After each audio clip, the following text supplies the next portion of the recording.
नमस्ते दोस्तों। आज का डेट है 21 सितंबर 2023 और अभी हम डिस्कस करेंगे द हिंदू के कुछ इंपॉर्टेंट आर्टिकल्स हिंदी में। सबसे पहले हम लोग बात कर लेते हैं, एक कल न्यूज आया था कि 19 सितंबर को जब नए संसद में लोग गए अपने संसदीय कार्यकाल के लिए, तो वहाँ जो एमपी हैं, मेंबर ऑफ पार्लियामेंट, सभी को एक नया कॉन्स्टिट्यूशन दिया गया है, जिसमें जो हमारा प्रस्तावना है, प्रियम्बल है, उसमें दो शब्द गायब है, सोशलिस्ट और सेक्युलर। तो ये मुद्दा बाद में बन सकता है और एग्जाम में भी पूछा जा सकता है, तो इसे याद रखिएगा। अब देख लेते हैं आज के न्यूज़पेपर में कौन कौन से इंपॉर्टेंट आर्टिकल्स हैं। तो सबसे पहले एक वर्ल्ड लोकेशन डिस्कस करेंगे जो ताइवान है। ये इसलिए आज न्यूज में है क्योंकि चाइना वहां पे 103 मिलियन, वहां जो ताइवान के पास से जो गुजरा है 103 मिलियन, उसको चाइना मानने से इनकार कर दिया और लगभग 100 लड़ाकू विमान को वहां पे भेजा गया है, जो उसके स्वायत्ता का हनन है, ऐसा ताइवान कह रहा है। अगला आर्टिकल है, लोकसभा ने ऐतिहासिक महिला आरक्षण बिल को पारित कर दिया है। तो इसके बारे में पढ़ेंगे, यह क्या है और ये देर क्यों होगा इसको लागू करने में। जैसा अमित शाह जो हमारे देश के गृह मंत्री हैं वो कहें कि 2028-29 तक ये लागू हो पाएगा, तो ऐसा क्या कारण है, इसको विस्तार से पढ़ेंगे। अगला आर्टिकल है, भारत ने कनाडा के लिए जैसे को तैसा यात्रा परामर्श जारी किया है, जिसमें खासकर कहा गया है कि जो लोग कनाडा गए हैं, तो जो जहां पे दंगा भड़काए जा रहे हैं, जो संवेदनशील क्षेत्र हैं कनाडा के, उस क्षेत्र में भारतीय नागरिक को जाने से मना किया गया है। ऐसा ही एडवाइजरी जारी किया गया है भारत सरकार के द्वारा। अगला आर्टिकल है, शांत रहें और सौर विकिरण प्रबंधन पर। इसमें कहा जा रहा है कि जो सोलर रेडिएशन मैनेजमेंट के लिए वैज्ञानिकों द्वारा नया प्रयास किया जा रहा है, उसमें कहा जा रहा है कि इससे सारे समाधान सुनिश्चित नहीं हो रहे हैं, तो इसके भी इश्यूज को सुलझाने की जरूरत है। तो इसके बारे में विस्तार से पढ़ेंगे, ये आज एडिटोरियल में है।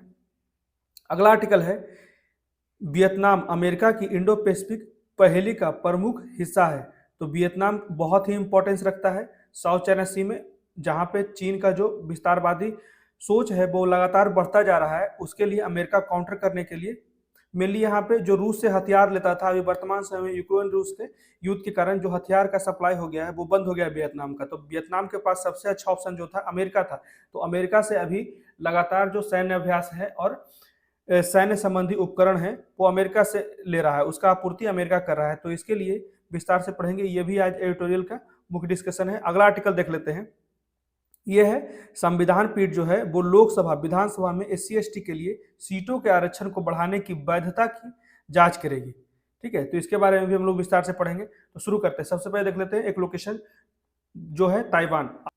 आज न्यूज में इसलिए है क्योंकि ताइवान जल डमरू मध्य, मतलब कि मीडियन जो है में कोई मध्य रेखा नहीं। ताइवान के पास 103 युद्धक विमान भेजने के बाद चीन का दावा, ऐसा चीन ने दावा किया है कि वहां पे कोई मीडियन नहीं है। अभी हम लोग देखेंगे मैप में विस्तार से। तो चीन ने 18 सितंबर को अस्थिर ताइवान जलडमरू में मध्य रेखा के अस्तित्व को खारिज कर दिया, क्योंकि ताइवान के रक्षा मंत्रालय ने कहा था कि उसने 24 घंटे की अवधि में स्वशासित द्वीप के आसपास रिकॉर्ड 103 चीनी युद्धक विमानों के उड़ते हुए पाया गया। तो इसके लिए उसने कहा कि ऐसा कोई भी मीडिया नहीं है, चीन ने इसको निरस्त कर दिया। तो इससे मुख्य बातें कही गई है कि मुझे कहना है कि ताइवान जो है वो चीन के क्षेत्र का हिस्सा, ऐसा चीन द्वारा कहा जा रहा है कि ताइवान चीन के क्षेत्र का हिस्सा है और ताइवान जलडमरू मध्य में कोई तथाकथित मध्य रेखा नहीं है। लिबरेशन आर्मी के युद्धक विमानों ने रविवार और सोमवार के बीच 24 घंटे के अंतराल में ताइवान जलडमरू मध्य पर मध्य रेखा को पार कर लिया था। इसी कारण ये मुद्दा सामने आया था। तो हाल के दिनों में जो घुसपैठ की संख्या बहुत तेजी से बढ़ रही है, जो ताइवान जलडमरू मध्य और व्यापक क्षेत्र में सुरक्षा के लिए एक गंभीर चुनौती बना हुआ है। तो एक चीज याद रखेंगे कि ताइवान की राजधानी जो है वो ताइपे सिटी है, और ताइवान के जो सराउंडिंग्स कंट्री इसके बारे में पढ़ लेते हैं, जैसे उत्तर पश्चिम।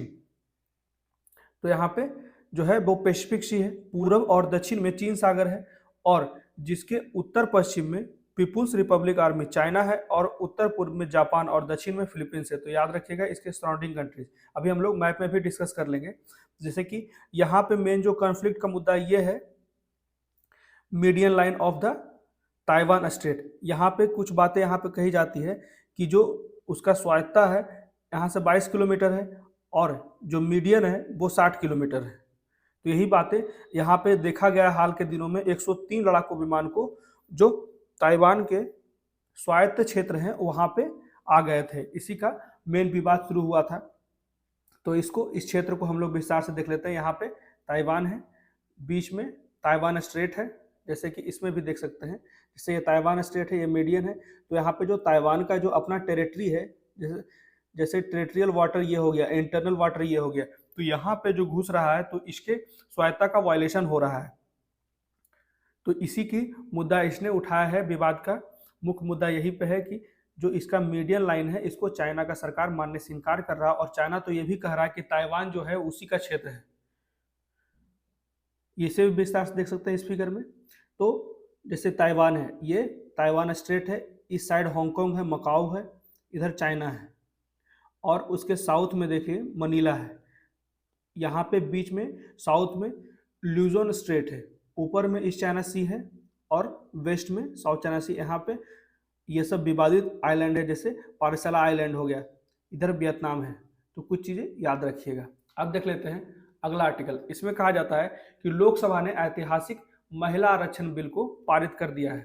ठीक है, इसमें कहा जाता है कि महिला आरक्षण विधेयक पहली बार संसद में पेश किए जाने के 27 सालों बाद, 27 साल हो गए हैं, पहली बार जब महिला आरक्षण बिल पेश किया गया था संसद में, 27 सालों बाद लोकसभा ने 20 सितंबर को, ठीक है, यहाँ पे कहा जाता है 20 सितंबर को संविधान में संशोधन करने और लोकसभा और राज्य विधानसभाओं में महिलाओं को 1/3 आरक्षण, 1/3 रिजर्वेशन प्रदान करने के लिए लगभग सर्वसम्मति से एक विधेयक पारित किया गया।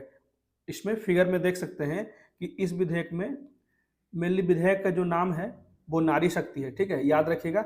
और इसमें टोटल 454 वोट जो है वो पक्ष में पड़े और 2 वोट जो है विपक्ष में पड़े। वो कौन कौन थे? जैसे असदुद्दीन ओवैसी जो कि इंडिया मजलिस इत्तेहादुल मुस्लिमीन के अध्यक्ष हैं, और सैयद इम्तियाज जलील, ये दोनों जो लोग हैं, ये दोनों ने महिला आरक्षण विधेयक का विरोध किया और इसके विपक्ष में वोट किया। बाकी 454 लोग इसके पक्ष में वोट किए। ठीक है, तो इसमें यहाँ पे कहा जाता है कि विधेयक को अब संसद के विशेष सत्र के शेष 2 दिनों में पारित करने के लिए राज्यसभा में भेजा जाएगा। और इसके लिए कुछ मुख्य बातें यहाँ पे है कि इसके लिए आधे राज्यों की मंजूरी भी आवश्यक होगी, इसलिए ये विशेष बहुमत से पारित होगा। इसे एक ऐतिहासिक कानून कहा गया है। ठीक है, और इसमें ज़्यादा कुछ खास नहीं है। यहाँ कहा जाता है कि 8 घंटे तक बहस चली, जिसमें कांग्रेस के नेतृत्व में सत्ता पक्ष और विपक्ष के सदस्यों के बीच इस ऐतिहासिक विधेयक का श्रेय किसे मिलना चाहिए, इस पर भी बहस चली कि ये विधेयक जब 27 वर्षों बाद पारित हुआ तो बीजेपी कहेगी कि मेरे सरकार में पास हुई, और अपोजिशन कहेगी कि हमारा बिल था, आप अड़चन लगा रहे थे। तो यही बातें चल रही है यहाँ पे। ये राजनीतिक मुद्दा है, ये हमेशा चलती रहती है। यहाँ पे और एक बात कही जा रही है कि इस ऐतिहासिक विधेयक का जो श्रेय है किसे मिलना चाहिए, और जो ओबीसी की महिलाओं के लिए अलग कोटा रखने के सवाल पर भी लड़ाई देखने को मिल रही है। तो यहाँ पे गृह मंत्री जो अमित शाह हैं, उन्होंने कहा कि सरकार भविष्य में किसी भी कमी को दूर करेगी, और विपक्षी सदस्यों से कहा कि आप विधेयक का समर्थन करते हैं और हम आरक्षण की गारंटी देंगे। तो यहाँ पे कहा जाता है कोटा के भीतर कोटा। तो कांग्रेस ने अपनी 2010 की स्थिति से यू टर्न ले लिया। उसकी नेता सोनिया गांधी, जो बहस में पहली वक्ता थी, ने जाति जनगणना के बाद ओबीसी के लिए कोटा के भीतर एक अलग कोटा की मांग का नेतृत्व किया। उन्होंने इस बात पर भी जोर दिया कि विधेयक को 2026 तक रोके गए परिसीमन आयोग को 2026 तक सस्पेंड कर दिया गया है। इसी का बात किया जा रहा है, से जोड़कर इसके कार्यान्वयन में देरी करने की कोई आवश्यकता नहीं है। जैसा अमित शाह ने कहा कि 2029 तक ही इसे लागू किया जाएगा विधिवत तरीके से, क्योंकि परिसीमन आयोग अभी सस्पेंडेड है 2026 तक। तो इसी पे यहाँ पे सोनिया गांधी कहती है कि इसे रोकने की कोई आवश्यकता नहीं। उन्होंने कहा कि कांग्रेस की मांग है कि विधेयक को तुरंत लागू किया जाए, लेकिन इसके साथ ही एससी, एसटी और ओबीसी महिलाओं के लिए आरक्षण का प्रावधान किया जाना चाहिए। तो यहाँ पे राजनीतिक आरक्षण से भी परहेज की बात की गई है। गृह मंत्री ने यह भी बताया कि परिसीमन के बाद आरक्षण लागू करने का निर्णय सुनिश्चित करना है कि परिसीमन आयोग जैसे अर्ध न्यायिक संस्था सार्वजनिक परामर्श के बाद यह तय कर सकेगा कि कौन सी सीटें आरक्षित करनी चाहिए। तो ये 2026 के बाद ही तय होगा। क्या हमें ये करना चाहिए? तो श्री शाह ने बताया कि यदि कांग्रेस नेता राहुल गांधी की बाइडेन सीट या AIMIM नेता श्री ओवैसी की हैदराबाद सीट आरक्षित हो गई तो सरकार का पर राजनीतिक आरक्षण करने का आरोप लगाया जाएगा। तो यहीं पे इसे पूछा जा रहा है कि क्या ये राजनीतिक आरक्षण सीटें करना चाहिए, राजनीतिक सीटें जो है वो आरक्षित करना चाहिए या नहीं। ये बहुत ही मुख्य मुद्दा है, इस पे चर्चा अभी जोर शोर से चलाई जा रही है। और ये जो अभी महिला आरक्षण बिल है, इसको पारित करने में बहुत लंबा समय लगा, क्योंकि कानून मंत्री अर्जुन राज मेघवाल ने दावा किया कि तुरंत आरक्षण प्रदान करना संविधान के प्रावधानों को खिलाफ है। उन्होंने कहा कि कोई इसे अदालत में चुनौती दे सकता है। उन्होंने कहा, हम विधेयक को किसी तकनीकी पेच में फंसने नहीं देंगे। लगभग 8 घंटे तक चली लोकसभा की बहस में 60 सदस्यों ने हिस्सा लिया। इसमें से 27 महिला सांसद थी। हालांकि मतदान प्रक्रिया में काफी समय लगा। इलेक्ट्रॉनिक वोटिंग संभव नहीं था क्योंकि कुछ राजनीतिक दलों ने अभी तक लोकसभा सचिवालय को प्रभाग संख्या या विशिष्ट सीटों के बारे में सूचित नहीं किया है जो व्यक्तिगत सदस्यों को आवंटित करेगा। इसी कारण मैनुअल प्रोसेस से वोटिंग किया गया, डिजिटली वोटिंग नहीं किया गया इसमें, इसलिए बहुत ज़्यादा समय लग गया, लगभग 8 घंटे का समय लग गया। तो यही थी मुख्य बातें मिली, जो बहुत ही ऐतिहासिक विधेयक था, महिला आरक्षण विधेयक, जिससे कि महिलाओं का जो प्रतिनिधित्व है वो संसद में बेहतर हो जाएगा। लगभग 1/3 सुनिश्चित किया गया है इस विधेयक के द्वारा। ठीक है, तो इसलिए इसे ऐतिहासिक विधेयक भी कहा जा रहा है। अब आगे बढ़ते हैं, अगला आर्टिकल है हमारा। इसमें कहा जाता है जो भारत और कनाडा के बीच में भी निरंतर तनाव की स्थिति बनी हुई है 2-3 दिनों से। तो यहाँ पे कहा जा रहा है कि भारत ने कनाडा के लिए जैसे को तैसा यात्रा परामर्श जारी कर दिया। India issued a tit for tat travel advisory for Canada. Mainly travel advisory इसलिए जारी किया गया है कि कनाडा में बहुत से ऐसे क्षेत्र हैं जहाँ पे संघर्ष हो रहे हैं, अनेक समस्याएं उत्पन्न हो गई है। तो इसी के कारण यहाँ पे भारत सरकार ने एक एडवाइजरी जारी कर दिया, जिसमें सलाह दी गई कि वे उन क्षेत्रों में जाने से बचे जहाँ पे दंगा या संघर्ष का माहौल है, आपराधिक हिंसा हो रहा है। ठीक है, तो यही मेनली एडवाइजरी है। यहाँ पे कहा जाता है ओटावा। ओटावा कहाँ है? ओटावा जो है वो कैपिटल है कनाडा का, याद रखिएगा। तो यहाँ पे कहा जाता है कि ओटावा के साथ राजनीतिक तनाव बढ़ते हुए भारत ने 20 सितंबर 2023 को राजनीतिक रूप से क्षमा की गई हिंसा का हवाला दिया और कनाडा में सभी भारतीय नागरिकों के लिए एक यात्रा सलाह जारी कर दिया। ठीक है, यहाँ पे इसका मुख्य मुद्दा है मेनली कि भारत के जितने भी स्टूडेंट्स हैं उन्हें सुरक्षित रखना। तो यहाँ पे ही कहा जाता है कि कनाडा में सभी भारतीय नागरिकों के लिए एक यात्रा सलाह जारी किया गया है, जिसमें उसे भारतीय मिशनों के साथ पंजीकरण करने का आग्रह किया गया है। विदेश मंत्रालय की ओर से यह घोषणा कनाडा द्वारा यह एक यात्रा परामर्श जारी करने के कुछ घंटों बाद किया गया, जिसमें अपने नागरिकों से भारत के विभिन्न क्षेत्रों की यात्रा करते समय उच्च स्तर की सावधानी बरतने की यहाँ पे मुद्दा मेन समझने का बात है। पहले कनाडा ने किया, ठीक है, तो कनाडा ने कहा कि इंडिया में अगर कनाडियन जितने भी सिटीजन्स हैं अगर वो यात्रा करते हैं या घूमने आते हैं, टूरिस्ट हैं, तो वो बहुत ही सावधानी से यात्रा करें। खासकर जम्मू कश्मीर का नाम लिया गया उस एडवाइजरी में। तो उसी के प्रत्युत्तर में इंडिया ने भी एक एडवाइजरी जारी कर दिया गया अपने सिटीजन्स के लिए, जो भी अगर कनाडा जाते हैं तो वहाँ पे जो संवेदनशील एरिया है, क्षेत्र है जहाँ पे आगजनी हो रही है, खालिस्तान का मुद्दा है और अनेक भी जितने भी अपराध और हिंसा प्रभावित क्षेत्र हैं वहाँ जाने से बचें। तो ये मेनली प्रत्युत्तर में जवाब दिया गया, ऐसा कुछ था नहीं कन्फ्लिक्ट। ठीक है, कनाडा में बढ़ती हुई भारत विरोधी गतिविधियां, तो ये सबसे मुख्य मुद्दा जो है, कनाडा में लगातार बढ़ रहा है भारत विरोधी गतिविधियां in the view of growing anti India activities and politically condoned hate crimes and criminal violence in Canada. तो मुख्य मुद्दा यही है कि कनाडा में बढ़ती भारत विरोधी गतिविधियां और राजनीतिक रूप से क्षमा किए जाने वाले घृणा अपराधों आपराधिक हिंसा को देखते हुए वहां मौजूद सभी भारतीय नागरिकों को और यात्रा पर विचार करने वाले लोगों से अत्यधिक सावधानी बरतने की आग्रह की गई है, ऐसा भारत के विदेश मंत्रालय द्वारा एक एडवाइजरी जारी किया गया है। तो विदेश मंत्रालय द्वारा जारी सलाह में कहा गया कि हमारा उच्चायोग वाणिज्य दूतावास, मतलब कि our high commission consultant general will continue to be in contact with the Canadian authority to ensure the safety and well-being of the Indian community। यही बातें कही जा रही है कि विदेश मंत्रालय लगातार जो उच्च आयोग है और वाणिज्य दूतावास है कनाडा में, भारतीय समुदाय की सुरक्षा और भलाई सुनिश्चित करने के लिए कनाडाई सरकार के साथ लगातार संपर्क में है। तो यहाँ पे कहा जाता है राइटर के द्वारा कि ये जो भारत और कनाडा के बीच में लगातार खराब होती द्विपक्षीय संबंधों सिख फॉर जस्टिस नेता जो है, तो यहाँ पे कहा जाता है कि खराब द्विपक्षीय संबंधों के अलावा कनाडा भारत संबंध जो है वो सिख फॉर जस्टिस नेता गुरपत बंत सिंह पन्नू की चल रही ऑनलाइन गतिविधियों, तो यहाँ पे ऑनलाइन गतिविधियों जो चल रही है इसको भी रोकने की बात की गई, जिन्होंने इंडो हिंदू लीव कनाडा कहकर एक अभियान चलाया है। इंडो हिंदू लीव कनाडा, तो अभियान का उल्लेख किए बिना विदेश मंत्रालय की सलाह में कहा गया कि हाल ही में धमकियों ने विशेष रूप से भारतीय राजनयिकों और भारतीय समुदाय के उन वर्गों को लक्षित किया है जो भारत विरोधी एजेंडा का विरोध कर रहे हैं। इसलिए भारतीय नागरिकों को सलाह दी गई है कि वे कनाडा के उन क्षेत्रों और संभावित स्थानों की यात्रा करने से बचे जहां ऐसी घटनाएं हो रही है।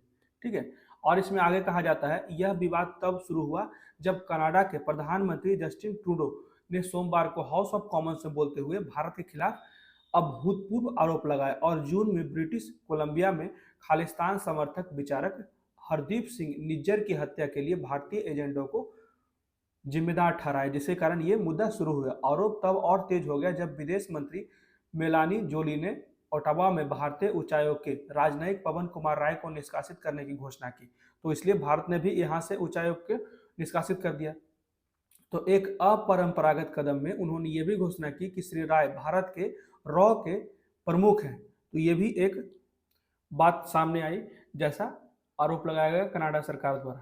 तो यहाँ पे एक बात और कही जाती है कि उस पर प्रतिक्रिया देते हुए भारत ने भी मंगलवार को कनाडा के एक वरिष्ठ राजनयिक को निष्कासित कर दिया और उन्हें 5 दिनों के भीतर देश छोड़ने के लिए भी कहा। इसके तुरंत बाद ऑनलाइन मीडिया में आई खबर में दावा आया कि कनाडा ने भारत के लिए अपनी यात्रा सलाह को अपडेट किया है, जिसमें यात्रियों को जम्मू कश्मीर में अप्रत्याशित स्थिति की चेतावनी दी गई है। हालांकि द हिंदू को दिए गए एक बयान में कहा गया कि कनाडा के उच्चायोग ने पुष्टि की कि जम्मू और कश्मीर की यात्रा के खिलाफ सलाह नहीं दी गई है और कम से कम जुलाई 2021 से अपरिवर्तित बनी हुई, मतलब कि ऐसा कनाडा गवर्नमेंट कहता है कि जो आप लोगों को लग रहा है जो हम लोगों ने यात्रा ट्रेवल एडवाइजरी जारी किया है तो वो गलत है। हम लोगों ने जो जम्मू कश्मीर का ट्रेवल एडवाइजरी जारी किया था वो 2021 का वो पुराना का एडवाइजरी है, मतलब कि वो ओल्ड एडवाइजरी है। ठीक है, हमने नया कोई भी ट्रेवल एडवाइजरी जारी नहीं किया है, ऐसा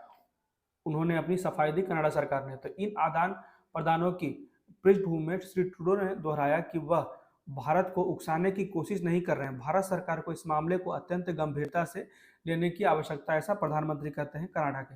तो कनाडा में बिगड़ते सुरक्षा माहौल को देखते हुए विशेष रूप से भारतीय छात्रों, यही मेन मुद्दा था यहाँ पे भारतीय छात्रों के लिए ही कहा गया था कि भारतीय छात्रों को मेनली सुरक्षित रखना है।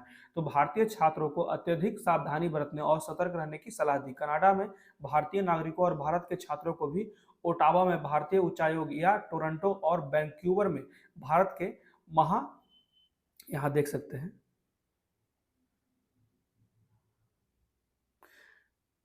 भारतीय उच्चायोग या टोरंटो और वैंकूवर में भारत के महावाणिज्य दूतावासों के साथ अपनी संबंधित वेबसाइटों या मदद के माध्यम से पंजीकरण करा लें, जिससे कि कोई भी समस्या आ जाए तो उससे हम निपटने में, भारत सरकार निपटने में सक्षम हो सके। ठीक है, तो यही बातें यहाँ पे कही जा रही है कि आप पंजीकरण करा लें government.in पोर्टल पे। ठीक है, जिससे कि भारत सरकार आपकी जितना हो सके संभव सहायता करने में सफल हो। अब देख लेते हैं अगला आर्टिकल। यहाँ पे ये आर्टिकल मेनली है सौर विकिरण प्रबंधन, मतलब कि सोलर रेडिएशन मैनेजमेंट। इसी में कहा जाता है कीप काम, शांत रहें सौर विकिरण प्रबंधन पे।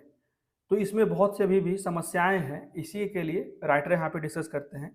यहाँ पे कहा जाता है कि भारत में बारिश के लिहाज से सदी का सबसे सूखा जो महीना था वो अगस्त रहा इस साल का। तो यहाँ पे ही कहा जाता है India had its rain wise driest August in a century this year. तो वैज्ञानिक अभी तक इस विसंगति को जलवायु परिवर्तन के अराजक प्रभाव से नहीं जोड़ पाए हैं, लेकिन यह बाधित मौसम के निरंतर खतरे, अर्थव्यवस्था के लिए परिणामी परिणामों और जलवायु शमन के माध्यम से इसको कहा जा रहा है कि ये लिंक किया जा रहा है कि anomaly with the joystick effect of climate change, जलवायु शमन के महत्व को भी रेखांकित कर रहा है। यहाँ पे राइटर द्वारा कहा जाता है कि इस प्रेरणा से उभरे सबसे हताश और खतरनाक विचारों में से एक है सौर विकिरण प्रबंधन।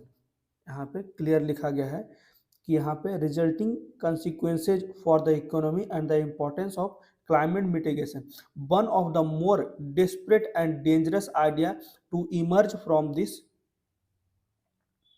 impetus is a solar radiation management. यही उभरा है कि जल्द से जल्द हमें अपने जो तेजी से हमारा जलवायु परिवर्तन हो रहा है उसको कंट्रोल करने के लिए हमें सौर विकिरण प्रबंधन को लागू करना होगा। तो पृथ्वी की सतह को ठंडा करने के लिए आने वाले कुछ सौर विकिरण को रोकना होगा। यही बात यहाँ पे कहा जाता है सोलर रेडिएशन मैनेजमेंट। जो हमारा शॉर्ट वेव रेडिएशन आता है, जैसे सनलाइट से जितना भी आता है वो शॉर्ट वेव रेडिएशन होता है, उसके अर्थ से जो निकलता है वो लॉन्ग वेव रेडिएशन। तो वही शॉर्ट वेव रेडिएशन को कम करने की बात की जा रही है। यहाँ पे फिगर में देख सकते हैं, यहाँ पे कहा जाता है कि पृथ्वी की सतह को ठंडा करने के लिए आने वाले कुछ सौर विकिरण को रोका जाएगा।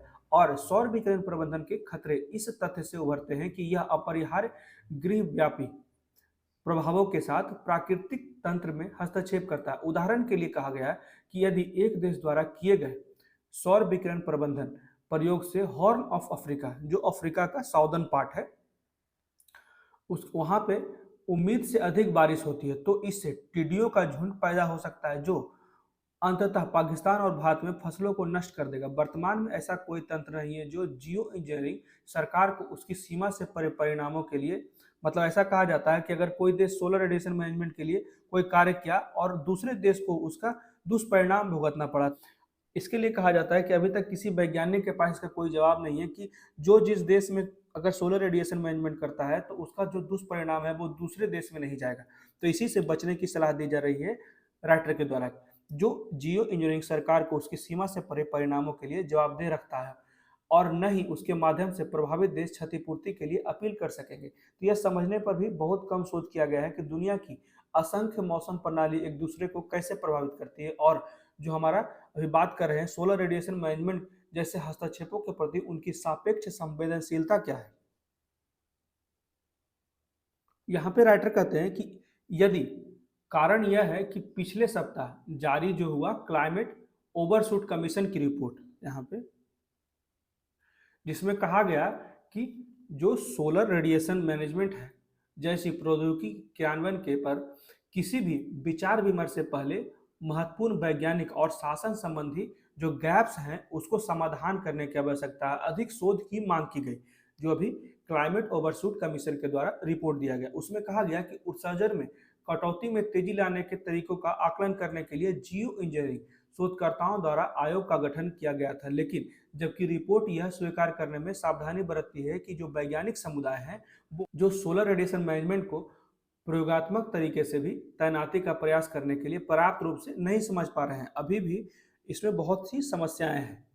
तो यह संभावित जलवायु शमन समाधान के मिश्रण में जो सोलर रेडिएशन मैनेजमेंट को बनाए रखने के लिए भी तर्क देता है। इसे समय की कमी की अपील से बल दिया जाता है, मतलब कि अभी हमारे पास समय नहीं, पहले से इतने समय से बोला जा रहा है कि 1.5 डिग्री तक ही हमें जो हमारा अर्थ सरफेस का टेम्परेचर है वो इंक्रीज होने से कंट्रोल करना है, लेकिन पहले से जितने भी डेवलप कंट्री है वो ध्यान नहीं दी। और अभी वर्तमान समय में जब समय कम बचा है, जो हमारा टारगेट था 2030 तक जल्द से जल्द हमें 1.5 डिग्री तक बढ़ने से रोकना है, लेकिन अभी तो लगातार 2 डिग्री से भी ज़्यादा बढ़ गया है। तो इसी के लिए जल्दबाजी में ये कहा जा रहा है कि जो हमारा सोलर रेडिएशन मैनेजमेंट है उसको जल्द से जल्द लागू कर दें, लेकिन इसके जो दुष्परिणाम होंगे उस पर अभी भी पूर्णतः शोध नहीं हो पाएंगे। यही बात कही जा रही है राइटर के द्वारा। इससे समय की कमी की अपील पर बल दिया जाता है क्योंकि पृथ्वी की सतह अगले दशक में पेरिस समझौते में निहित 1.5 डिग्री सेल्सियस की सीमा से अधिक गर्म होने के लिए तैयार हो चुकी है और ये निश्चित ही पार कर जाएगी। तो यह एक अनिश्चित सुझाव है क्योंकि यह कम विवादास्पद है, लेकिन फिर भी समस्याग्रस्त है। यहाँ पे कुछ चीज़ें दी गई जैसे कार्बन कैप्चर जैसी समन प्रौद्योगिकियां, संसाधनों, फोकस और राजनीतिक इच्छा शक्ति को सबसे प्रभावी रणनीति बनाया गया जैसे उत्सर्जन को कटौती किया जा सके। परंतु अभी जो ये SRM है इस पे अभी संभावनाएं, बहुत सी समस्याएं उत्पन्न हो रही है। इसके कारण अभी ये क्लियर नहीं है कि इसे लागू किया जाए और उत्सर्जन सीमा को बढ़ा भी सकती है, ठीक है। लेकिन यहाँ पे समस्या ये है कि अभी कुछ सारा चीज़ क्लियर नहीं हुआ। तो SRM केवल इस कमजोरीकरण को बढ़ावा दे सकता है, मतलब ये बस उम्मीद दे सकता है कि ये उत्सर्जन में तेजी से कटौती करेगा, परंतु रियलिटी कुछ और है और ये उत्सर्जन को और बढ़ा देगा। तो कहा जाता है इंग्लिश में, देखिए कितना, हिंदी में देखिए बहुत ज़्यादा इसमें भी कन्फ्यूजन था इस वाक्य में, लेकिन अभी इंग्लिश में एकदम क्लियर हो जाएगा। Carbon captures take resources focus and political will away from the most effective strategy of emissions reduction. यहाँ पे सोचा जा रहा है कि मोस्ट इफेक्टिव स्ट्रेटजी है इमिशन रिडक्शन के लिए, and towards increasing emission limits. ठीक है, यहाँ पे R S R M will only add to this disorientation. तो यहाँ पे यही कहा जाता है कि ये कमजोरीकरण को सिर्फ बढ़ाएगा। तो इस पे अभी भी बहुत से सवाल हैं, इसी पे राइटर कह रहे हैं कि इस मैनेजमेंट को बहुत ही ध्यान देने की आवश्यकता है। तो यहाँ पे जो क्लाइमेट ओवरशूट कमीशन है, ऐसे समय में कहते हैं कि विकासशील देशों के हित के लिए कार्य करने का दावा करने का भी गलती कर रहा है। जैसे कि अभी विकासशील देश जो तेजी से डेवलप कर रहा है तो करेगा ही, क्योंकि वो डेवलप्ड कंट्री हैं, बहुत सी चीज़ों में वो पीछे रह गए, जो फंडिंग है वो भी नहीं दे पा जा रहे हैं, चाहे वो मिटिगेशन हो, चाहे वो माइग्रेशन हो। तो अनेक चीज़ों में जितने भी क्लाइमेट से संबंधित नए नए डेवलपमेंट के लिए बात की गई है, तो उसमें जितना एक साल के लिए डेवलप्ड कंट्री के लिए रखा गया है फंडिंग, वो नहीं कर रहे हैं, और भी बहुत सी चीज़ों में सपोर्ट नहीं कर रहे हैं। इमिशंस को वो कम करने के लिए भी कोई ज़्यादा कार्य एक्शन नहीं कर रहे हैं। तो फिर डेवलपिंग कंट्री क्यों पीछे रहेगा? यहाँ बात ये है, प्रतिस्पर्धा का है। तो यही बातें कही जा रही है कि डेवलपिंग कंट्री भी गलती करता जा रहा है, जिससे कि जो हमारा जो अर्थ सरफेस है उसका टेम्परेचर अनियंत्रित हो गया है। 1.5 डिग्री सेल्सियस तो निश्चित ही बढ़ेगा। तो जब कॉरपोरेट और राजनीतिक अभिनेताओं ने जलवायु न्याय की कीमत पर आर्थिक विकास को आगे बढ़ाने के लिए अपने विकास की के लिए जगह का अपहरण किया, मतलब कि इसको बढ़ा दिया। Developing countries in order to pursue economic growth at the expense of climate justice has been kidnapped.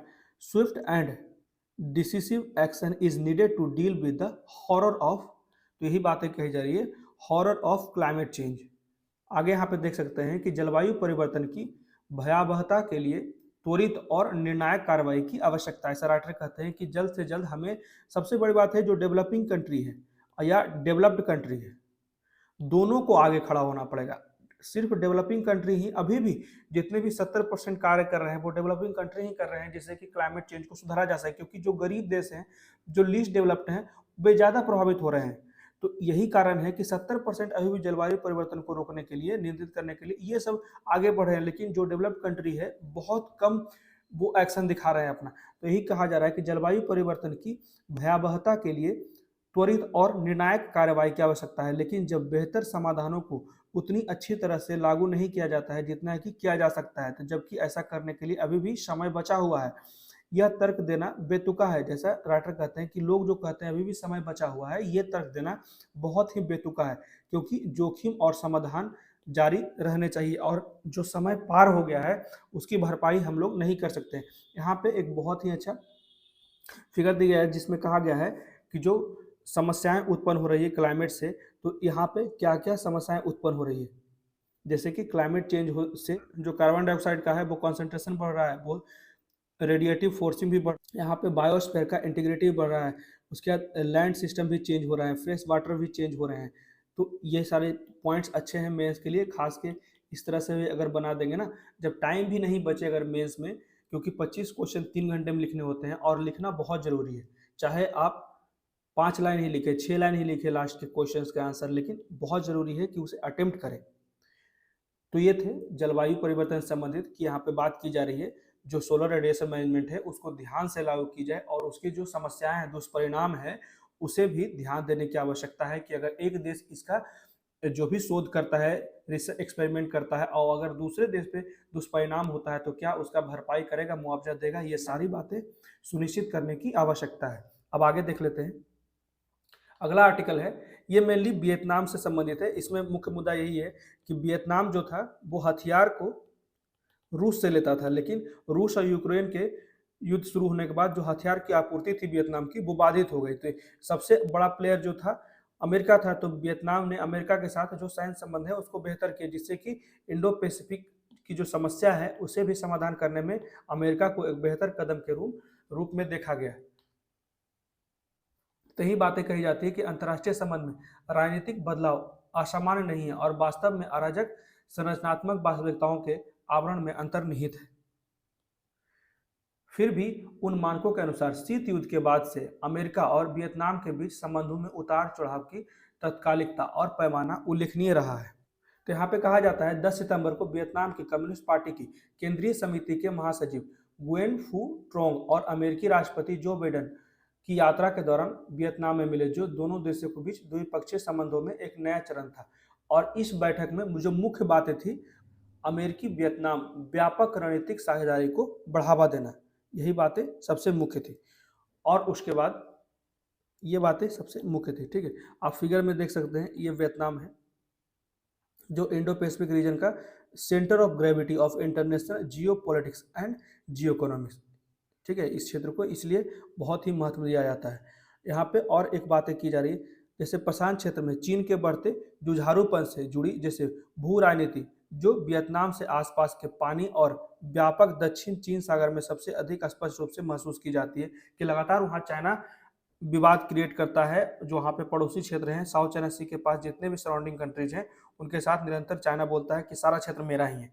Vietnam की महान शक्ति गतिविधियों के लिए यह पहली बाधा साबित होगी, जब वियतनाम और यूएसए के बीच में संबंध और बेहतर हो जाएंगे। दूसरी बात में कहा जा रहा है कि वियतनाम युद्ध के दौरान अमेरिका के साथ वियतनाम के विवादित संबंधों की ऐतिहासिक विरासत, कम्युनिस्ट राज्यों के बीच चीन और सोवियत संघ के साथ एक तनावपूर्ण संबंध, जिसकी परिणति 1978 में हो गई, जिसमें मित्र बन गया रूस और चीन। ठीक है, तो यहाँ पे ही बातें की जा रही है जो अमेरिकी हितों के लिए बिल्कुल विपरीत दशा है।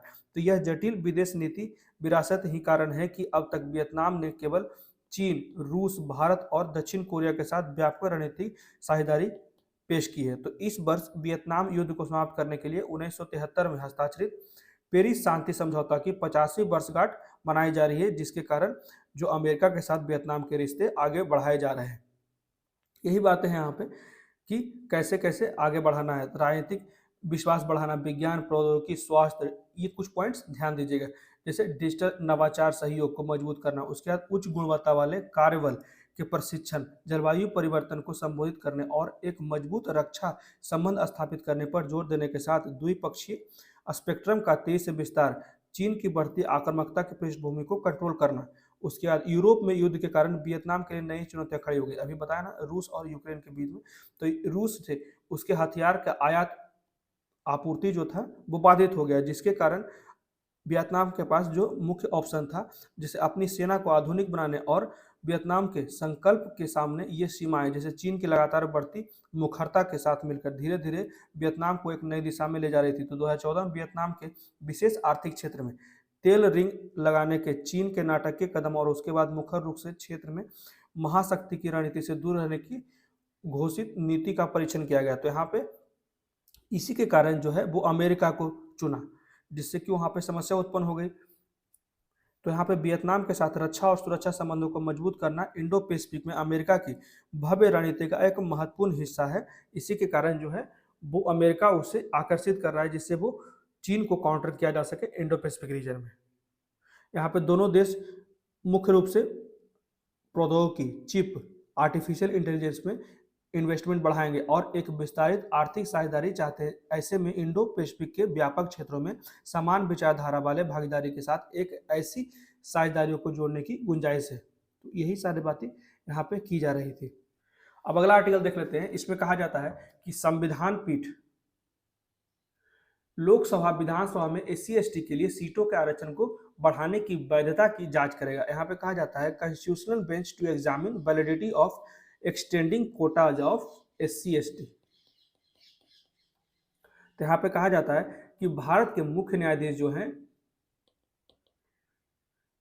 DY चंद्रचूड़ वाली एक संविधान पीठ ने बुधवार को यह जांचने का फैसला किया कि क्या लोकसभा और राज्य विधानसभाओं में अनुसूचित जाति और अनुसूचित जनजाति के लिए सीटों के आरक्षण के लिए समय समय पर दिया गया विस्तार संवैधानिक रूप से वैध है या नहीं। यही बातें यहाँ पे की जाती है।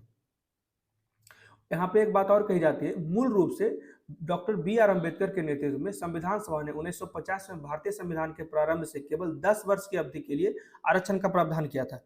शुरुआत में जब डॉक्टर BR अम्बेडकर ने 10 वर्ष के लिए SC/ST के लिए प्रावधान किया था, और जो निरंतर जो बढ़ती जा रही है उसके आरक्षण की अवधि, तो यहाँ पे तो अब तो सभी को आरक्षण दिया ही जा रहा है। SC/ST हो गया, OBC हो गया, OBC में भी 2-3 पार्ट बना दिए गए हैं, creamy layer, non creamy layer, उसके बाद अभी तो EWS आ गया है, इकोनॉमिकल वीकर सेक्शन। तो यहाँ पे यही कहा जाता है, हालांकि संविधान का अनुच्छेद जो 334, ये याद रखिएगा, 334 जो है अनुच्छेद, जो SC ST और एंग्लो इंडियंस के लिए सीटें आरक्षित करने की समय अवधि से संबंधित है। तो ये याद रखिएगा, दशकों में कई बार संशोधित किया गया, हर बार आरक्षण रोकने की समय सीमा 10 साल या उसके आसपास बढ़ा दी जाती है। तो 1969 में संविधान के 8वें संशोधन अधिनियम से शुरू हुआ, जो 2019 में 104वें संशोधन अधिनियम तक जो इसका आरक्षण का समय सीमा है वो लगातार बढ़ाया जा रहा है। ठीक है, 8वें संशोधन से 104 में, मतलब 1969 से 2019 तक अभी तक बढ़ाया जा चुका है SC ST का जो आरक्षण का समय सीमा है। तो यहाँ पे कहा जाता है 2019 अधिनियम ने एंग्लो इंडियन समुदाय के लिए आरक्षण को समाप्त कर दिया और लोकसभा और राज्य सभाओं में SC ST के लिए आरक्षण समाप्त करने की समय सीमा तय की 2030 तक। ठीक है, तो यहाँ पे यही बातें कही जा रही। 2030 तक SC ST समुदाय को संविधान अपनाने के बाद से 80 वर्षों तक आरक्षण का लाभ मिलेगा। यहाँ पे वही कही जा रही है कि अभी एंग्लो इंडियंस का जो आरक्षण था वो लोकसभा और राज्य विधानसभा में हटा दिया गया, और जो SC ST का जो आरक्षण है वो 2030 तक तय करने की बात की गई है। तो बुधवार को संविधान पीठ ने यह जांचने का फैसला किया कि क्या संसद, लोकसभा और राज्य को विधानसभाओं में SC ST समुदाय के लिए सीटों के आरक्षण को बरकरार रखने के लिए अनुच्छेद 334 में बार बार संशोधन करने के लिए अपनी संवैधानिक शक्ति का उपयोग कर सकती है। यही बातें यहाँ पे कही जाती है। अदालत ने स्पष्ट किया कि वह 2019, तो यहाँ पे कहा जाता है कि क्या संविधान के अनुच्छेद 334 के तहत आरक्षण की समाप्ति के लिए निर्धारित अवधि को बढ़ाने के लिए संशोधन की घटक शक्ति का प्रयोग संवैधानिक रूप से वैध है।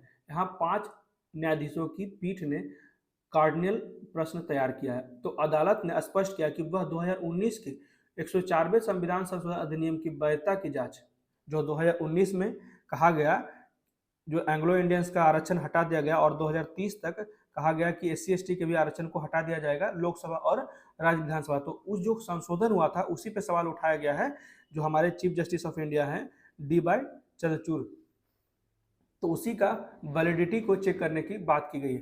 तो 2019 के 104वें संविधान संशोधन अधिनियम की वैधता की जांच केवल SC ST समुदाय पर लागू होने की सीमा तक रहेगी और 70 वर्षों बाद एंग्लो इंडियन समुदाय के लिए कोटा खत्म नहीं करेगा। तो मुख्य न्यायाधीश चंद्रचूड़ ने याचिकाकर्ता अशोक कुमार जैन की ओर से पेश वरिष्ठ वकील CA सुंदरम और वकील रोहिणी मूसा से पूछा गया कि कुछ समुदायों के लिए लगातार सीटें आरक्षित करना अन्य समुदायों के सदस्यों को इन सीटों से चुनाव लड़ने से रोकता है, क्या यह आपका तर्क है?